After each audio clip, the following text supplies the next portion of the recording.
Eu tenho certeza que esse é um assunto que não dá para parar, a gente não pode parar. Eu não quero, eu quero continuar, eu já tinha bastante coisa para compartilhar com vocês e tenho mais coisas que estão entrando, que estão chegando. Eu acho que isso é fundamental para a gente crescer e a gente amadurecer nesse contexto de maturidade, sabe? E vem amadurecendo a gente. Eu estava meditando essa semana nas coisas que a gente tem pregado, que a gente tem falado, nas coisas que eu estou compartilhando aqui, nesse relacionamento com Deus, não é? E tenho até discutido um pouco com os meninos, a gente falado sobre isso, o quanto nós temos vivido um momento de imaturidade da igreja, não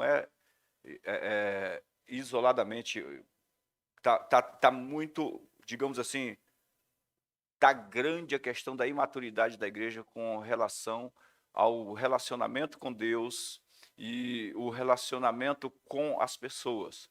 Nós estamos vivendo um tempo precioso da igreja, porque o desejo de aprender, do aprendizado, o desejo do crescimento e do conhecimento, ele está muito aberto, não é? Está aberto.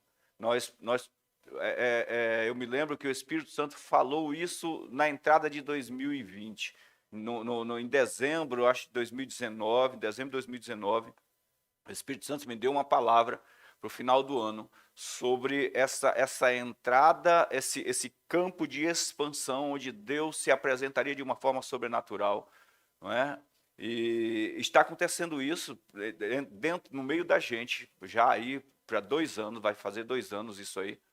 A gente vendo como tem crescido o desejo de Deus no coração das pessoas, não é?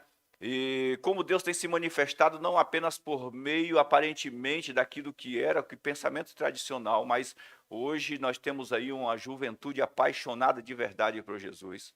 Mas, em contrapartida, quando se abre uma porta, nós costumamos dizer que quando uma pessoa recebe uma lanterna, ela não vê apenas o bom, mas ela vê o ruim também.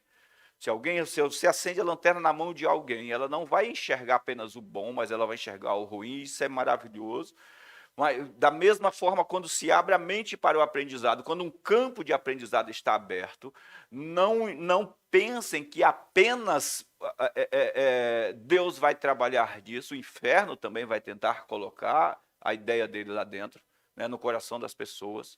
E a Bíblia fala sobre aquele agricultor que semeou a boa semente na terra dele, preparou a terra, semeou a boa semente, e recolheu-se para dormir, e à noite o inimigo veio e semeou também a semente ruim, não é? E depois que cresceu, os empregados foram lá e viram que cresceu junto o joio e o trigo, semente boa e semente ruim. Qual a diferença entre ambos? A folha é igual, o caule é igual, a diferença é que o trigo frutifica e o joio não frutifica. Mas não pôde ser arrancado, porque se arranca o joio do meio naquele momento, ele diz que ia destruir também a safra de trigo.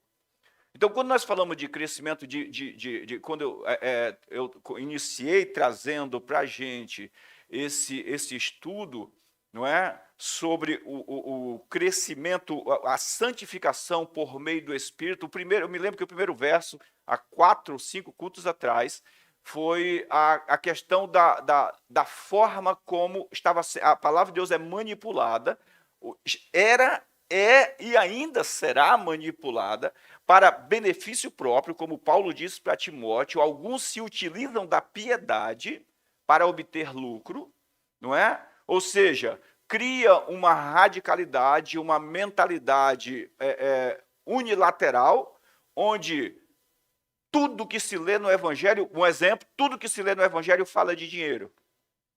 Tudo que se lê no Evangelho, para outros, tudo que se lê no Evangelho fala só de saúde. Para outro, tudo que se lê no Evangelho fala de não sei o quê. Então, quer dizer, a pessoa cria uma ideia unilateral e ela não permite que o Evangelho seja o Evangelho. Então, cria o Evangelho como se fosse uma linha apenas de um caminho sem vida, sem que se necessite um relacionamento.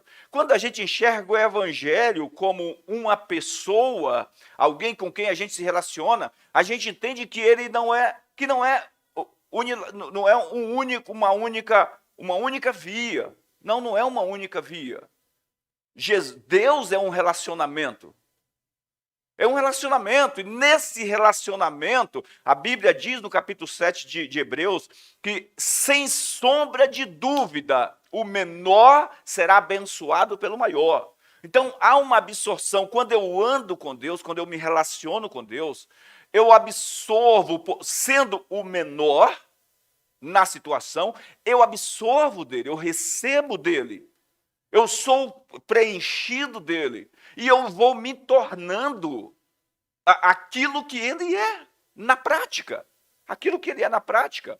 Então, quando Paulo diz aos Coríntios, lá em 1 Coríntios, né, 2 Coríntios, perdão, ele diz que quando todos nós agora, a semana passada eu trouxe isso aqui, né, nós viramos para o Espírito, nos deparamos com o Espírito, quando nós nos convertemos, nos voltamos para o Espírito, não é? E entramos nele, nos conectamos com ele, a Bíblia diz que o véu é removido da nossa face, e nós agora contemplamos Jesus, contemplamos a glória dele. Então, o que é contemplar a glória?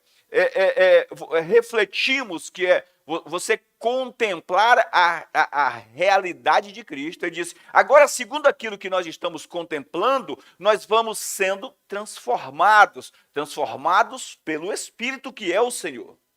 Mas o verso inicia dizendo assim, onde ele é o Senhor, nós somos transformados por ele que é o Senhor. Então, conforme eu vou contemplando, como é que eu consigo, que isso vai acontecendo? Conforme eu vou me deparando com a verdade a respeito de mim, eu ouvi o Bill Johnson, ele falando sobre na verdade, no livro que eu terminei de ler dele agora, Face a Face com Deus, ele diz que todas as vezes que a palavra, que ele se depara, que alguém se depara com a verdade, e aquela verdade confronta uma fraqueza, ele diz que a verdade vem julgar aquele mal para que você cresça. A grande realidade é que nós nos deparamos muitas vezes, e quando a verdade vem julgar, porque quando eu paro de frente com o que é certo, com o que é real, com o que Deus diz a respeito de mim, ou espera de mim, e eu resisto a isso, eu estou fugindo da verdade, porque o julgamento de Deus não é para destruição, é pelo contrário, ele não vem julgar o ser humano, não vem julgar a gente. Tiago disse que quando nós somos confrontados, combatidos e passamos por várias tribulações, não é para sermos destruídos, é para sermos aprovados. Então, esse julgamento que acontece hoje, quando eu me deparo com a verdade e eu recebo ela, cara, Deus disse que é assim e eu estou resistindo a isso, eu estou vivendo de outra forma, ou eu aceito isso como uma verdade, uma lei que veio quebrar dentro de mim a barreira que impede o livre acesso e o livre trânsito de Deus, ou eu resisto dizendo eu não quero mudar nisso, e eu viro as costas e saio andando.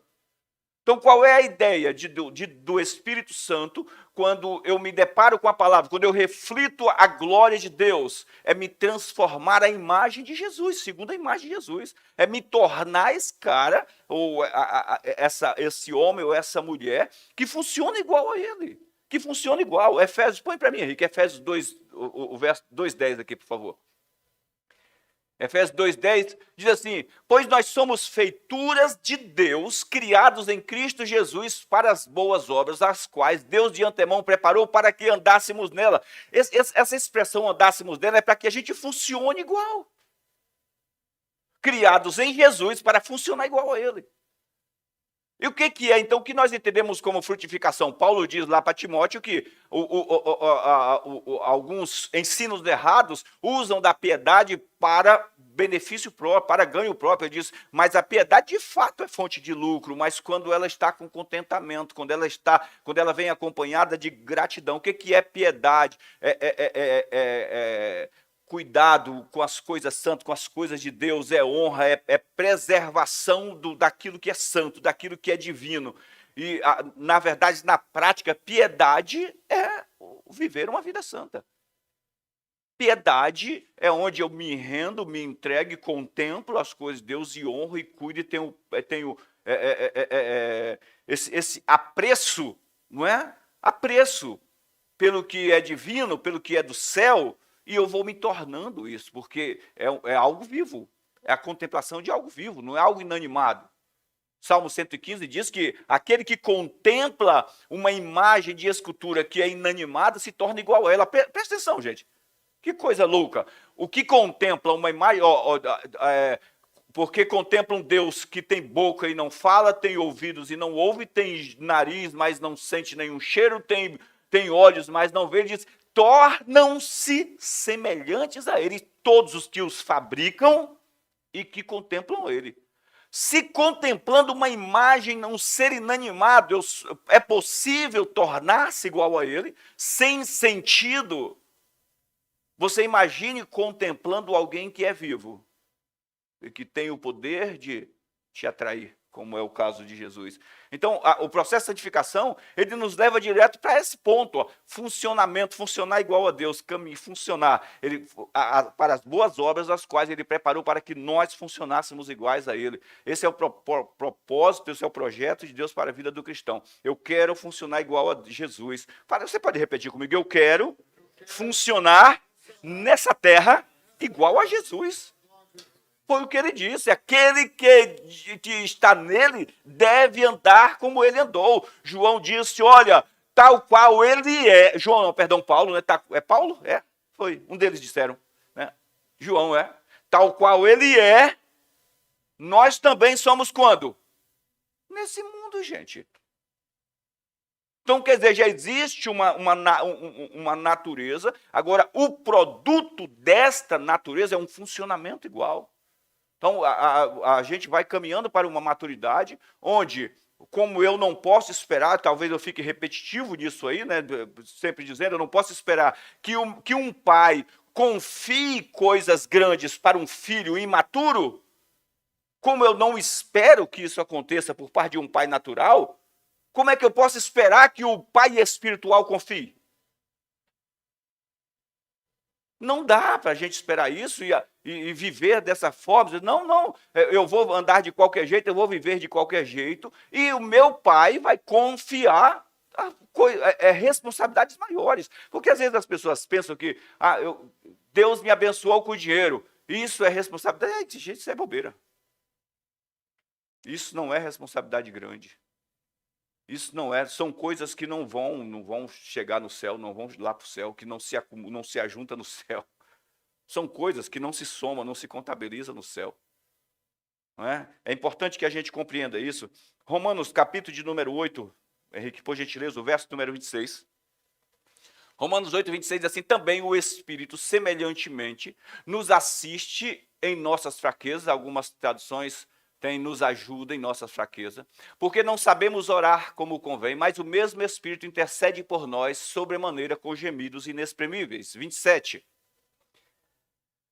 E aquele que sonda os corações sabe qual é a mente do Espírito, porque segundo a vontade de Deus é que ele intercede pelos santos. 28. Sabemos que todas as coisas cooperam para o bem daqueles que amam a Deus, daqueles que são chamados segundo o seu propósito. Presta atenção aqui. Vou pegar daqui, ao contrário, né, 28, 27, 26. Olha só, sabemos que todas as coisas cooperam para o bem daqueles que amam a Deus. Então eu posso pensar, não, pastor, a gente precisa procurar uma interpretação onde ele no meio ou vai pontuar cada coisa. Todas as coisas são todas as coisas. Tiago fala das tribulações, das perseguições, das perseguições, das aflições. Pedro fala das aflições. Jesus fala das aflições. No mundo vocês terão aflições. Jesus fala, no mundo vocês serão perseguidos, expulsos das sinagogas por causa do meu nome. Me chamaram de Beelzebul, vai chamar vocês também de Beelzebul. Então são todas as coisas. Se você pegar isso, seja lá em que idioma for, são todas as coisas. Por que todas as coisas cooperam? Porque agora, presta atenção, não sou eu mais que lido com os combates, as investidas do inferno, com as pressões de fora, quem lida em meu favor é Deus. Ele lida, então ele sabe como lidar e como usar. Que às vezes a gente canta músicas aqui que a gente não escuta. Canta, mas não escuta. Né? Tem um dos nossos louvores que diz que ele transforma o mal em quê? Em bem. Mas aí, quando a gente está passando por um momento difícil, a gente não consegue pensar que isso pode ser transformado em bem. Como Deus vai transformar isso em bem? Como Deus vai pegar um momento, uma crise, um momento difícil, um combate, uma fraqueza minha e transformar isso de tal forma que se torne em bem para a minha vida? Cara, Jesus disse assim, na verdade o próprio Paulo em Romanos, se você tentar subir o céu, querer saber quem subiu ao céu, ficar insistindo. Se você querer saber por que ele desceu lá embaixo, ou querer descer para saber, ele disse, você vai ter problema. Vai virar um especulador e imaturo. Ele disse, a palavra que nós pregamos é essa. Se você crer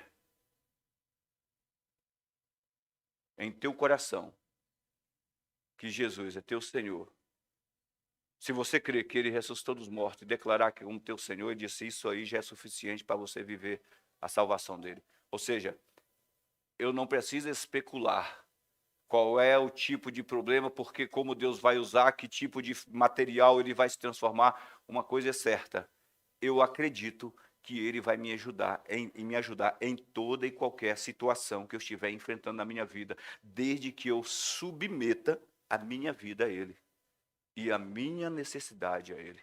Estão entendendo? Capte isso aí, por favor. Romanos, antes de sair daí, eu quero pegar Romanos aqui, só para a gente... Romanos. Hebreus, só para a gente fechar isso aí. Dá uma olhada no que diz em Hebreus, o capítulo de número 4. Henrique, depois volta para aí. Coloca aqui capítulo 4. Verso número 16. Olha o que diz aí. Acheguemo-nos, portanto, confiadamente, achegamos-nos, portanto, cara, não dá nem para, sei lá, eu acho que eu passei a noite no velório, estou meio ligado. Põe o 14, Henrique, é melhor, vamos dar um contexto. Tendo Jesus, o Filho de Deus, como grande sumo sacerdote, que penetrou o céu, então, nós podemos conservar agora firmes a nossa declaração, nossa confissão, baseada no fato de que ele, Jesus, o nosso Jesus, aquele que te comprou com o sangue dele, entrou e é o sumo sacerdote que te representa. Verso 15 agora. Porque nós não temos um sumo sacerdote que não possa compadecer-se de quê? Das nossas fraquezas. Presta atenção, essa palavra fraqueza é a mesma palavra fraqueza que nós acabamos de ler em Romanos. Não temos um sumo sacerdote que não compreenda as nossas fraquezas. O sumo sacerdote que nós temos, Jesus, que adentrou os céus, compreende as tuas fraquezas. E como essa palavra fraqueza é uma palavra genérica, fala de todas as tuas fraquezas, ele disse, ele compreende as tuas fraquezas. Antes, ele foi tentado em todas as coisas, a nossa semelhança, como somos tentados, mas sem falhar, venceu. Verso 16 agora.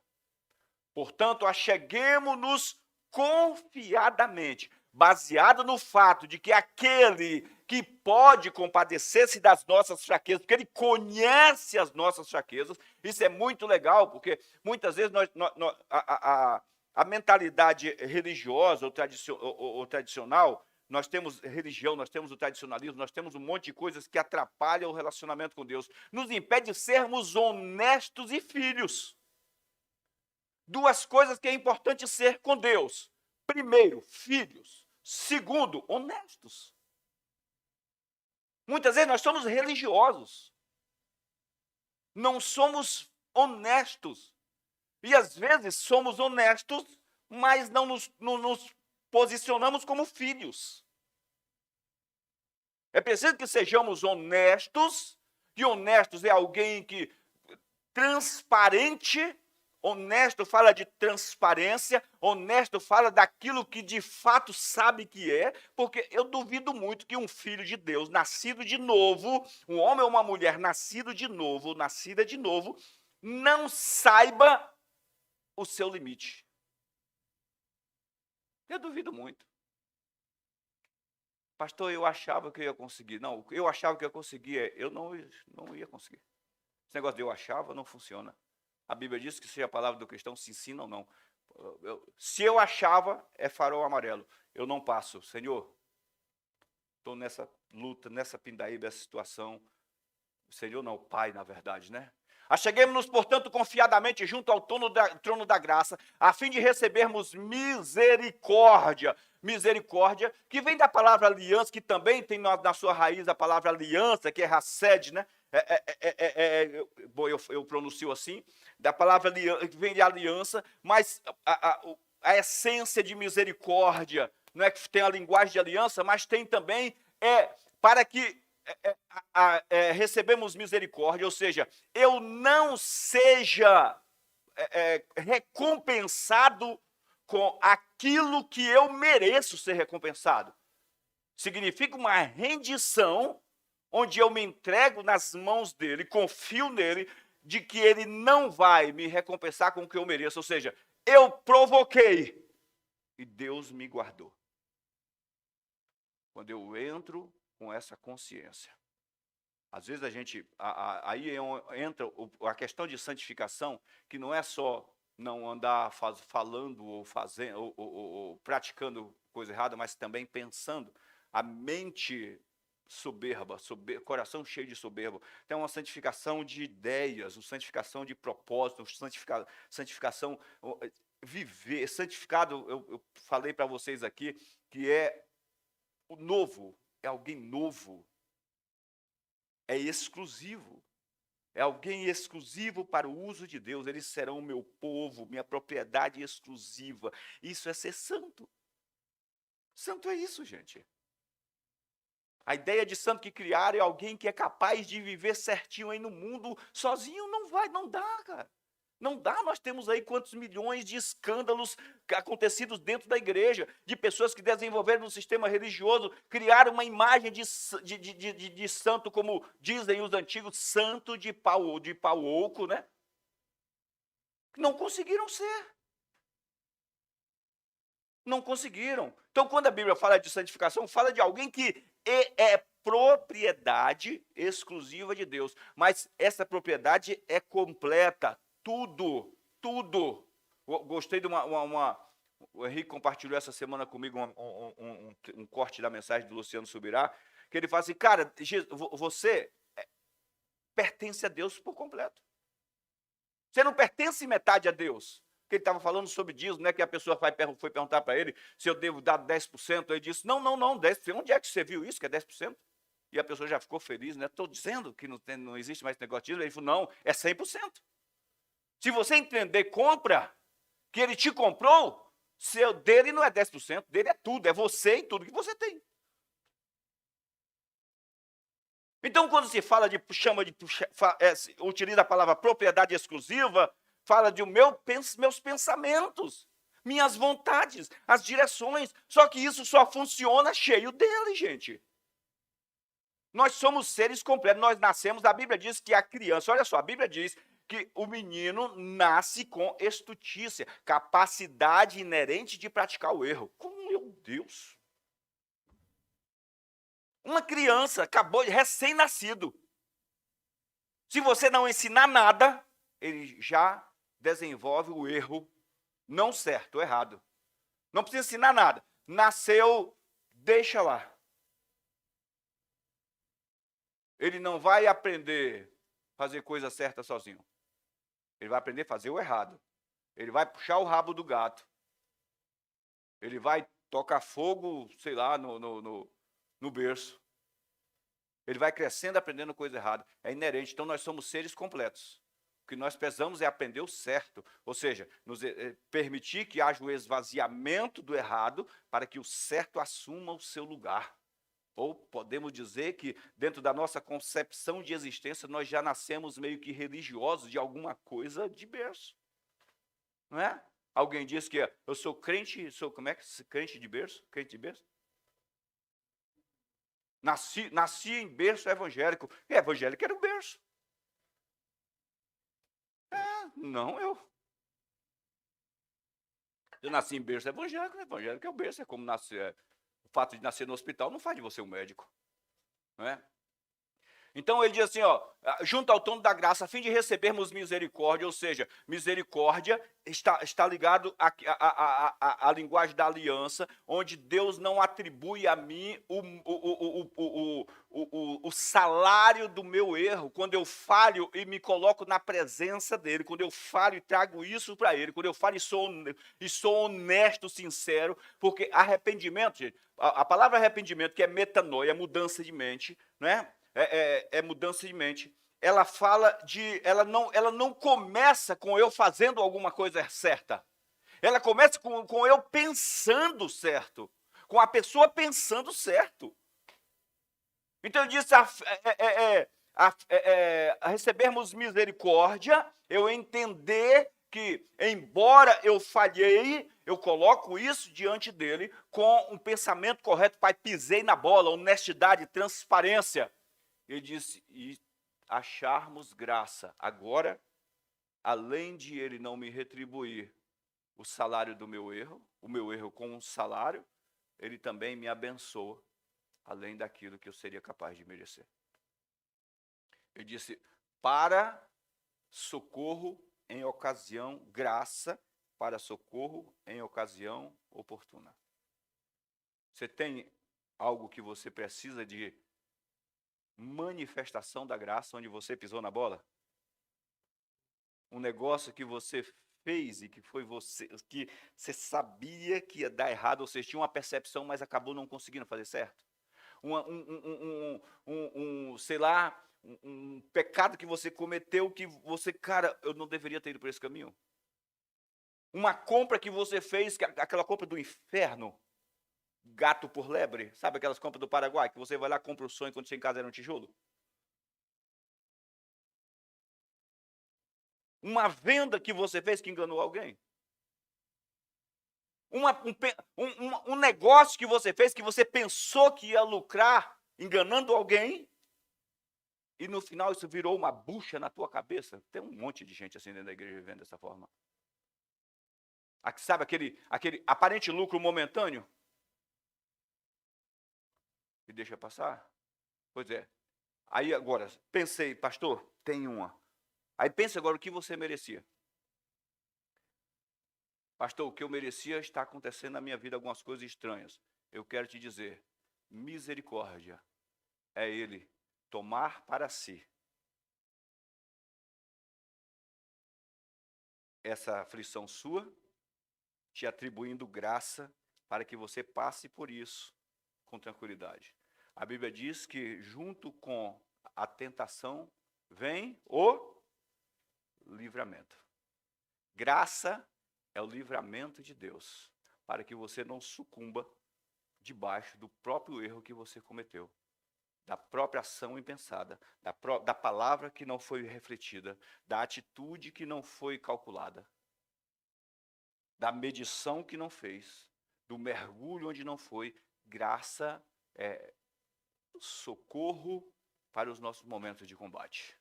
Vamos voltar para lá, volta para lá, para Romanos 8. Sabemos que todas as coisas, agora você entende que todas as coisas cooperam para o nosso bem, todas as coisas, não importa o que seja, quer seja combate, desafio, tribulação, luta, seja lá o que for, todas as coisas, pastor, um momento de saúde, todas as coisas, Paulo disse, não abandone a vossa fé, então creia, todas as coisas, não importa o que você esteja enfrentando hoje, Deus converte isso em vitória para a tua vida. Diga amém, por favor.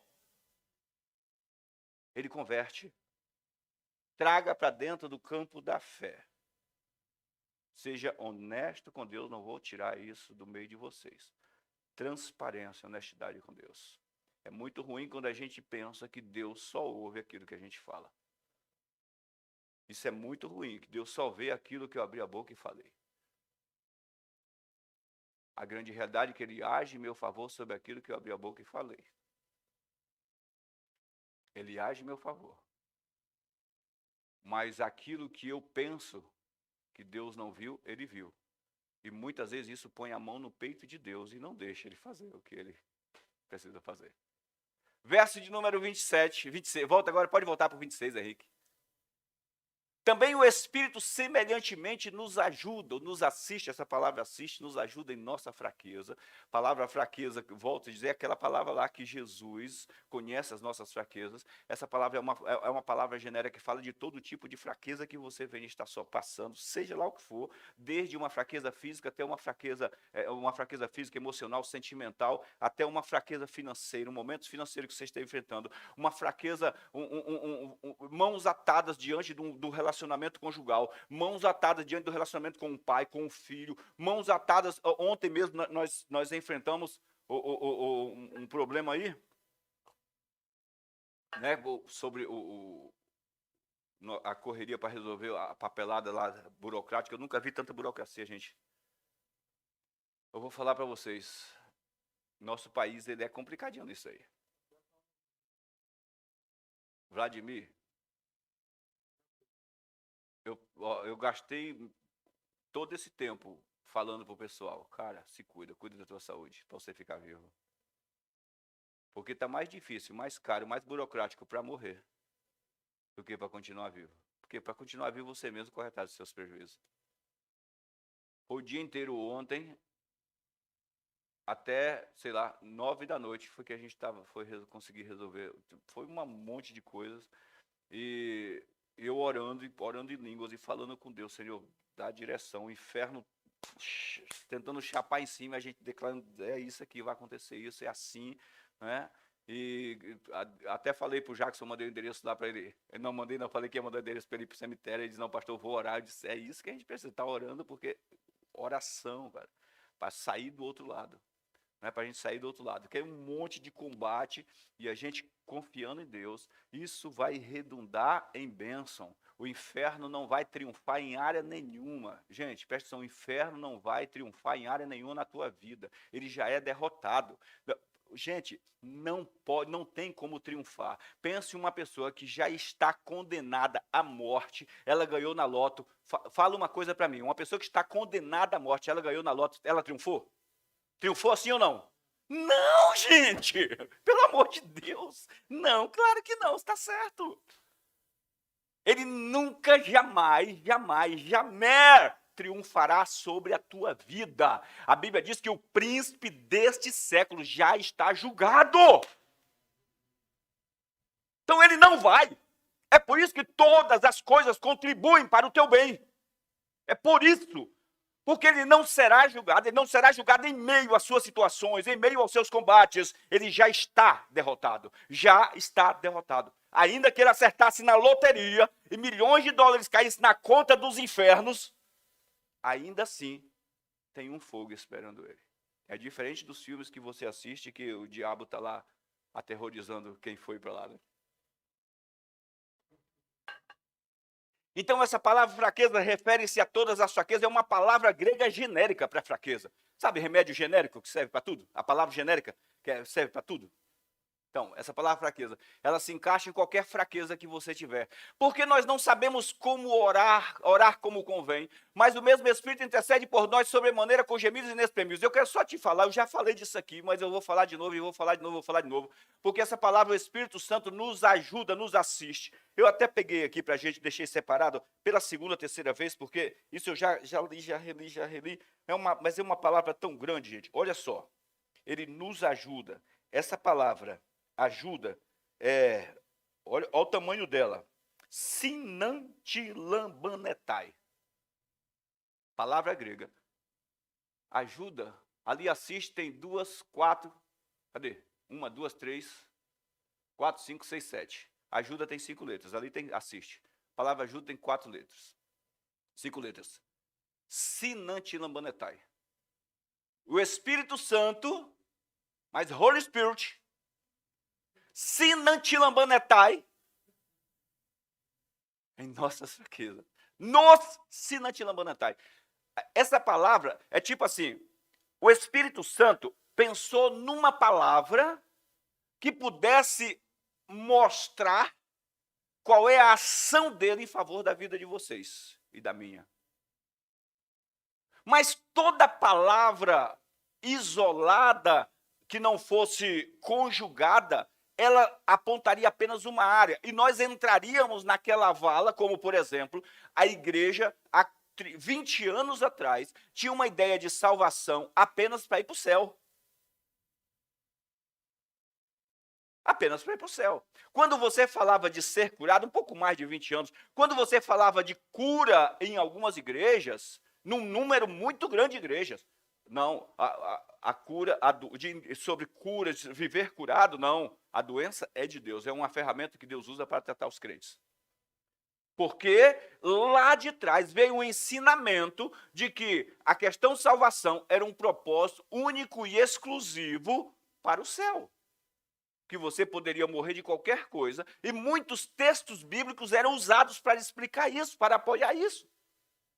Alguém trouxe esse ensino, alguém recebeu e divulgou isso, e os cristãos com o coração aberto, o povo com o coração aberto, sem o que nós temos hoje, que é Bíblia traduzida de linguagens espalhadas e mais fácil, mais simples, sem isso e sem aquela aptidão, aquele desejo de estudo, receberam essa ideia e nós sofremos, eu falo nós, os cristãos, sofreram misérias na vida. Gente que dizia, olha, eu estou com câncer, é a vontade de Deus. Meu marido, minha mulher está com câncer, é Deus tratando ele, eu tratando ela para converter. E aí o pior que ficava aquela loucura mental, né, aquele pensamento dividido, como a Bíblia chama, dois pensamentos que era, gente, ora por ele. Quer dizer, ora por ele, mas é a vontade de Deus. É Deus que está fazendo, mas ora por ele. Ora para ele ser curado, mas é Deus quem mandou.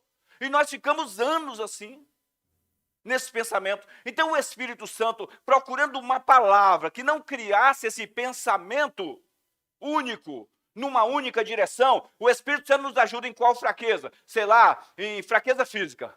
Então mas quando tiver uma crise, a ajuda numa crise, ele não me ajuda. Então ele não encontrou. Então usou 3 palavras gregas. A primeira palavra grega, não é? Sinantilambanetai. Olha só essa palavra. Ela deriva de 3 palavras. A primeira é SN, sim. A primeira é sim. E ela significa parceria, cooperação. Então, o Espírito Santo, dentro do teu combate, seja ele qual for, ele nunca está contra você. Estão entendendo? Nunca está contra você. Ele é o teu parceiro. Sempre. Seja lá. Aí você vai entender que o Espírito Santo hoje, que é Jesus habitando dentro de você. Jesus habita dentro de nós por meio do Espírito Santo. A pessoa do Espírito Santo é o advogado de Jesus, é o representante legal de Jesus, com plenos poderes no sentido de representatividade. Então Jesus habita dentro de mim, de você, por meio da pessoa do Espírito Santo. Ele é o cooperador. Se Jesus conhece todas as tuas fraquezas e passou por todas as tentações para poder se compadecer de você, o Espírito Santo é o representante, é exatamente o que ele faz, ele é sempre teu parceiro, cooperador na tua luta. Graças a Deus. Seja lá o tamanho da desgraça que você cometeu na tua vida, ou ontem ou hoje, lembre, o Espírito Santo é o teu ajudador. Para você resolver isso aí. Confie nele. Então a palavra sim. A palavra ANT, sinante, ANT, que é anti, é oposição. Anti é alguém que se opõe a algo. É alguém que se opõe. Ou seja, quando você reconhece que precisa de ajuda, você tem primeiro um parceiro, alguém que está com você, que se opõe a tudo que tentar te parar. Uma coisa é eu convocar o musculosinho ali, o Evandro, para me defender. Evandro, não consegui, e ele vai lá todo forte, deixa comigo, pastor. Outra coisa é o Espírito Santo passar na frente e se opor ao que quer me atrapalhar, ou que está me atrapalhando. E a última palavra, lambano, que é sinante lambanetai. Lambano é eu agarro, eu tomo para mim, eu recebo. No sentido, na expressão grega lá, é como se o Guilherme tivesse segurando a bolsinha dele, que ele carrega ali aquela bolsinha, grudado no ombro, e eu chegasse, pegasse a bolsa do Guilherme e tomasse na força. Eu agarro para mim. Ou seja, você tem o Espírito Santo, a palavra ajuda teu parceiro está com você em todas, se opõe a qualquer coisa que se opõe a você, se opõe aos teus inimigos, e ele toma para ele a tua luta. Não é que toma, tipo assim, se a luta virasse para ele, não. Ele atravessa na tua frente e diz, é minha. Deixa comigo, Adailton, deixa comigo. Vocês estão entendendo agora, quando a gente fala sobre a priorização do relacionamento com Deus por meio de um relacionamento com o Espírito Santo? Porque eu tenho essa ajuda dele, eu tenho a pessoa comigo que vai atravessar na frente de qualquer batalha minha e vai dizer, nessa guerra você não vai ter que guerrear. Ela é minha, eu vou trabalhar. Só esteja no lugar que você deve estar, porque é parceria. Eu vou trabalhar em teu favor, presta atenção, a teu favor. Porque às vezes a gente tem aquele tipo de coisa assim, Senhor, vai lá, Senhor, vai lá, Senhor, vai lá, Senhor, vai lá. Espera aí, que parceria é essa? Isso não é parceria, isso é escravidão. Isso é escravidão. Senhor, vai lá, eu não quero ir hoje. Senhor, vai lá. Não, parceria, gente, é andar junto. É andar junto. Quando a Bíblia usa essa expressão de parceria, de comunhão. Comunhão. É alguém com quem eu ando junto. Vamos lá. Já diz os grandes treinadores aí, de profissionais, que funcionário, que liderados não vai onde líderes mandam. Eles vão aonde? Onde líderes vão. Jesus, o maior de todos, ele diz, as minhas ovelhas ouvem a minha voz e o quê? E onde é que ele está então? Na frente. Na frente. Juntos, caminhando. Ele agarra o meu combate, ele agarra a minha luta. Então ele também me ajuda em minha fraqueza, seja ela qual for, eu tenho uma ajuda do Espírito para me abençoar. O Espírito Santo está em parceria conosco, furioso com algo que nos incomoda, e está sempre pronto para nos livrar, agarrando para si o problema ou o desafio que você está enfrentando. Aí diz assim, a palavra fraqueza que eu não falei para vocês que palavra grega é, você não precisa escrever, é só ouvir asteneus, que é uma palavra genérica. Ele intercede por nós, a palavra intercede. Pastor, como é que o senhor leu? É só, vai lá, dicionário de Strong, dicionário de Vini, e tem um outro lá, e não sei o que, Ois, que termina lá também, agora sumiu um pouquinho da palavra, está tudo lá. É só você gastar um tempinho. Palavra intercede, é semelhante a alguém que cai numa vala junto com você. Uma coisa é o Gui tentar me salvar caindo na vala junto comigo, sem saber se livrar da lama. Outra coisa é o Espírito Santo cair numa vala junto comigo. Intercede. Essa é a palavra intercede. Cai numa vala junto com outra pessoa. E nós vamos fechar, não é? Com os gemidos, que é estenagmos. Libera sentimentos profundos, como se fosse uma chaleira buzinando. Pense assim, alguém que determinadamente decidiu lutar a tua luta, e você diz assim, olha, eu tenho um dinheiro para receber do João, não, vou pegar alguém aqui dentro, imagine que o Vladimir tem que receber do Marcos 50 mil. Evandro, preciso receber os 50 mil do Marcos e eu estou meio cismado de ir lá. É o Evandro, é isso aí. Dá um toque já para ele. Aí o Evandro diz, deixa comigo. Abraça para ele a situação e agora vai para o Marcos. Quem assistiu aqui aquele filme lá Ghost, do outro lado da vida? Só o Vlad, graças a Deus, pelo amor de Deus, gente, não deixa só os velhos não, que, né, Vlad? Mas um monte de gente levantou a mão. Ghost, você lembra que o espírito foi lá na cabeça da feiticeira lá? Não deixou ela dormir? Um elefante incomoda muita gente, 2 elefantes incomodam muito mais, 3 elefantes, eu não aguento. É isso, ele agarra e ele cola. Ele luta a tua luta, ele não desiste até que. Gente, quem limita a ação do Espírito somos nós. Somos nós que desistimos.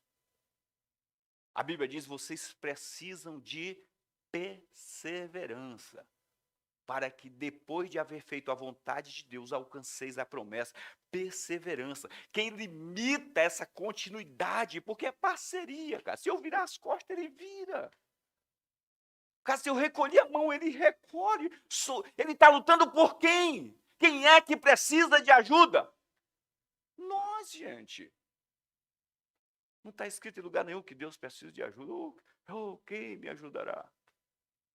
Somos nós. Ele está lutando por mim, por nós.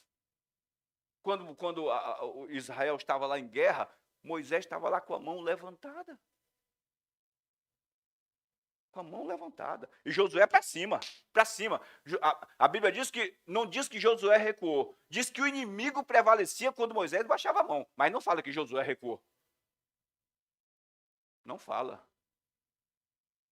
O povo percebendo que Josué insistia na batalha, Uri e Arão, percebendo que Josué insistia na batalha, mesmo sendo vencido, eles sustentaram as mãos de Moisés e pôs uma pedra para ele sentar.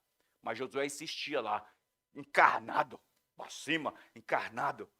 Se essa visão de um Josué contínuo, insistindo em fé, é uma visão de quem não desiste nunca, entenda agora o teu relacionamento com Deus, um relacionamento de parceria, de comunhão, de andar junto, tá colado. Eu estava ouvindo a mensagem do pastor Ed da semana passada, essenciais de liderança. Ele disse, o cara fala, pastor, eu quero andar com você, mas eu pergunto, cadê ele? Ele nunca está comigo. Quero andar com você, pastor. Amém, filho, também. Aí, cadê o cara? Nunca está comigo, nunca vejo ele. Como é que é andar comigo? Quer andar comigo quando? Quando eu tiver com o microfone na mão? Quer andar comigo quando eu for para restaurante japonês? Até eu quero. Quer andar comigo é colado, isso é parceria, isso é comunhão. Ele diz, e ele intercede por você. Se você baixar a guarda, se você baixar a mão, perdão, a mão, não a guarda, mas se você baixar a mão, se você abandonar, gente, ele não tem por que lutar. Porque o propósito do Espírito é glorificar a Jesus em você. Diga graças a Deus. Glorificar a Cristo através da tua vida, através da tua vida, através da igreja, através da igreja. Essa é a força que ele libera para que Cristo seja conhecido e revelado em tua vida para esse mundo. Amém? Feche teus olhos aí.